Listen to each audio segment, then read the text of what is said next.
महस्तबिर जातक अध्याय 33। शाम के करीब 5 बजे होंगे। मैदान की तरफ लोगों का एक झुंड शोर शराबा करता हुआ किसी खेल को देखने जा रहा था।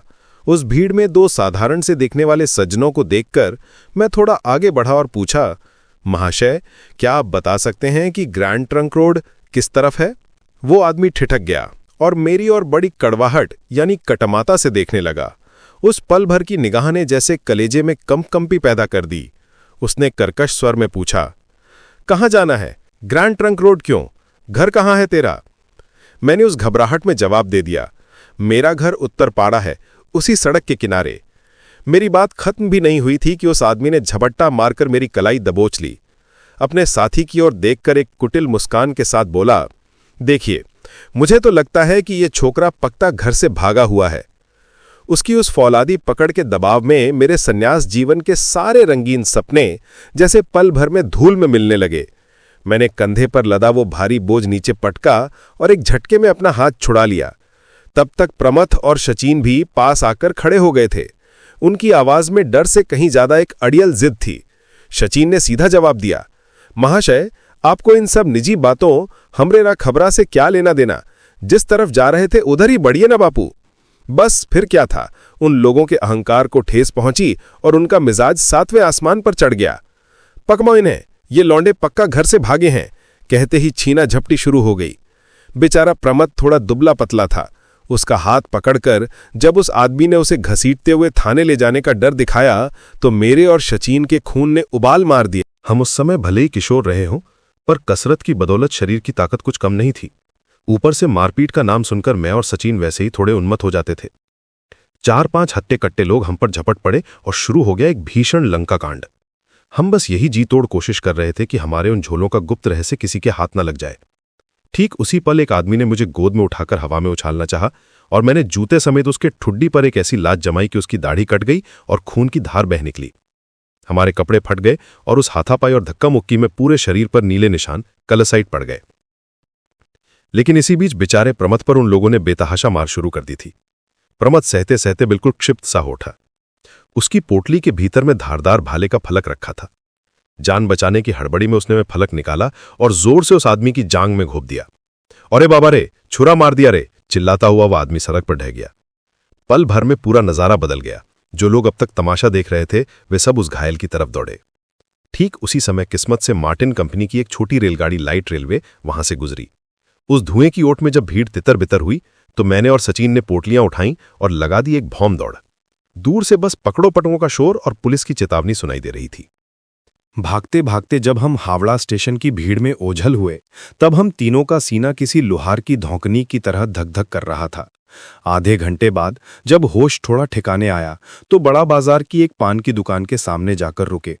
दुकान के उस विशाल आईने में अपनी सूरत देखते ही रूह कांप गई। क्या ही खौफनाक नजारा था। चेहरे पर नील के निशान, तार तार हुए कपड़े और बिखरे रूखे बाल। सचिन के तो सिर के बालों का एक हिस्सा ही गायब था। प्रमथ का बाया कान इस कदर फट गया था कि खून बहकर गले तक आ गया था और सारा कुर्ता लाल हो चुका था। लगा कि शायद ऊपर वाला ही नहीं चाहता कि हमारा ये अभियान सफल हो। एक गहरी ग्लानि और सीने में जमी नाकामी का बोझ लेकर हम घर की ओर चल पड़े। जब प्रमथ को छोड़कर अपने घर की चौखट पर कदम रखा तो शाम ढल चुकी थी। कहते हैं ना, जहां बाघ का डर वहीं शाम होती है। माँ तब हमारे पढ़ाई वाले कमरे में हमें ढूंढते हुए सामान उलट पलट कर रही थीं। मुझे उस लहूलुहान और जर्जर हालत में कमरे में घुसते देख माँ सिहर उठी। उनका चेहरा सफेद पड़ गया। मैं घबरा गया और माँ की उस डरी हुई नजरों के सामने हड़बड़ाकर एक अजीब कहानी गढ़ दी। टेरिटरी बाजार में दोस्त के लिए खरगोश खरीदने गया था माँ। वहां फिरंगी लड़कों के साथ खरगोश छीनने को लेकर भयंकर मारपीट हो गई। माँ की आंखों में झांकते हुए उस दिन अपनी उस झूठी कहानी को भी मन ही मन सच मान लेने का जी चाह रहा था। माँ ने दोबारा कुछ नहीं सोचा और पीठ पर धड़ाधड़ कुछ घूंसे किल जमा दिए। गुस्से में बोली, मुंझौसा, दंड बैठक करके और बादाम रगड़ा पीकर क्या गुंडा बन गया है? शाम को शहर भर में गुंडागर्दी करके अब घर लौटा जा रहा है? फिर एक तरह से घसीटते हुए कलतले ले गईं और मेरे शरीर से धूल मिट्टी धोने लगीं। बदन के जिस हिस्से पर भी वो ठंडा पानी पड़ता वहां जैसे हजारों सुइयां चुभने लगतीं। शरीर पर कितनी जगह घरोंचे आई थीं और कितनी जगह नील के निशान पड़े थे, इसका कोई अंदाजा ही नहीं था।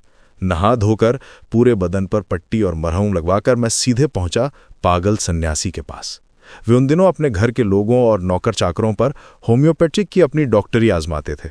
उनके पास जाकर मैंने दवा की एक बूंद पी और टेरिटी बाजार वाले उन काल्पनिक फिरंगी लड़कों के साथ अपनी लड़ाई का एक रोंगटे खड़े कर देने वाला वर्णन सुनाया।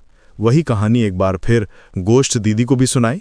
वहां से घर लौटकर जब पिताजी को वो किस्सा और मिर्च मसाला लगाकर सुनाया तो वे बड़े गौर से सब सुनते रहे।